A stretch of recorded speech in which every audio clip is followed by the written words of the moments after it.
Buen día, estimada maestra. Mi nombre es Janet Jenny Mesa Briceño, estudiante de la carrera de Derecho. En esta oportunidad voy a dar exposición al tema la teoría de la pena. Comienzo indicando que la pena no solo es uno de los elementos más característicos de la ley penal, sino también se trata de uno de los elementos más tradicionales. Su origen se remonta históricamente a los inicios del hombre viviendo en sociedad y aplicando continuamente una sanción como forma de control social. Hoy en día la pena sigue siendo un mecanismo de control social que se encuentra regulado dentro del ordenamiento jurídico en materia penal. Esta resulta indispensable para mantener las condiciones mínimas que permitan la convivencia pacífica en sociedad. Existen las teorías de la pena, ya que toda teoría de la pena es una función que debe cumplir el derecho penal. Teorías absolutas de la pena. Históricamente, la retribución fue una reacción frente al delito. Se consideraba que el mal no debe ser o no debe quedar sin castigo y que el autor de un actuar prohibido debía encontrar en este un merecido o su merecido. Estas teorías reciben la denominación de absolutas en razón a que apelan a la restitución de valores absolutos, como es la justicia. Es así que consideran a este valor como el único que otorga sentido y fundamenta la pena.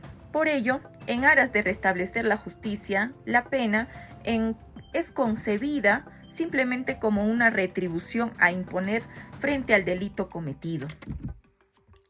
Las bases ideológicas de las teorías absolutas residen en el reconocimiento del Estado como velador de la justicia terrenal y esencia de los valores morales. Estas ideas de retribución descansan sobre tres presupuestos esenciales. La primera, la potestad estatal para castigar al responsable mediante la pena. La segunda, la necesaria existencia de una culpabilidad que pueda ser medida según la gravedad del injusto cometido. Tercero, la necesidad de armonizar el grado de culpabilidad y la gravedad de la pena.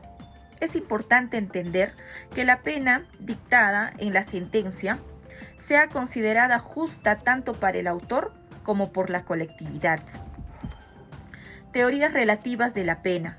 Estas teorías adoptan una posición antagónica respecto de las teorías absolutas, puesto que no contemplan la pena como un medio para la realización de la justicia, sino que sirve exclusivamente para la protección de la sociedad con la finalidad de evitar acciones punibles futuras. Pitágoras nos decía que quien piensa en castigar de modo razonable no lo hace por el injusto ya cometido, sino con la voluntad futura de que ni el autor vuelva a cometer el injusto, ni tampoco los demás que vean cómo aquel es castigado. Nos damos cuenta que el hecho delictivo no es el fundamento de la pena, como lo señalaba la teoría absoluta, sino son el motivo del castigo. Por tanto, nos permite explicar la necesidad de la intervención estatal y el modo de obrar de la pena ante la protección social. La idea de prevención parte de tres presupuestos esenciales: la posibilidad de un pronóstico suficiente cierto del futuro comportamiento del sujeto, que vendría a ser el primero. La segunda, que la pena adecuada con exactitud a la peligrosidad del sujeto de manera que sea posible el éxito de la prevención. Tercero, nos dice que la propensión a la criminalidad puede ser atacada tanto en los jóvenes como en los adultos mediante los elementos pedagógicos de aseguramiento y en especial del trabajo pedagógico social de la pena que se debe realizar de la ejecución penal.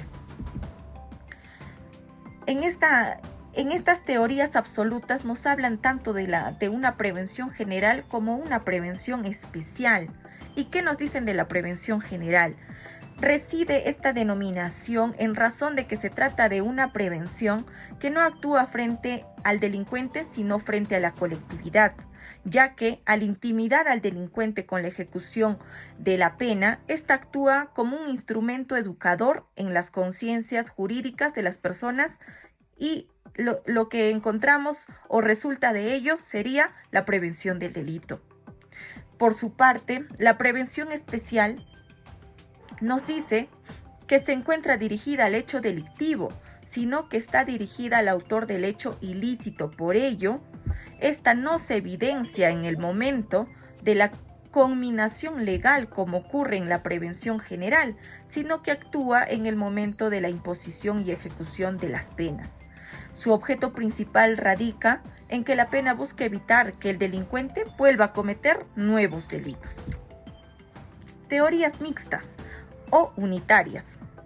Estas son denominadas como teorías de la unión, ya que intentan situarse entre las teorías absolutas y las teorías relativas, naturalmente no a través de la simple suma de sus ideas básicas o contradictorias, sino por medio de una reflexión práctica que permite a la pena desarrollar la totalidad de sus funciones en su aplicación real a la persona interesada y también a la colectividad.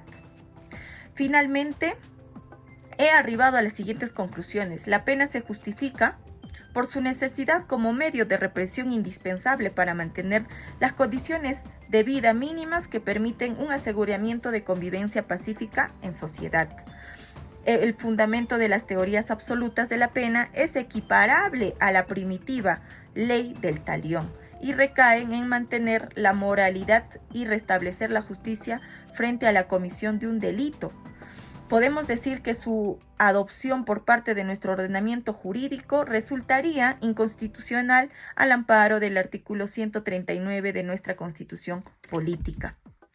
Las teorías relativas, por otra parte, no contemplan la pena como un medio para la realización o restablecimiento de la justicia sobre la tierra, sino que sirven exclusivamente para la protección de la sociedad con la finalidad de evitar la comisión de futuros delitos, ya sea que su carácter preventivo recaiga sobre la comunidad, que vendría a ser la prevención general, o sobre el autor del delito, que vendría a ser la prevención especial.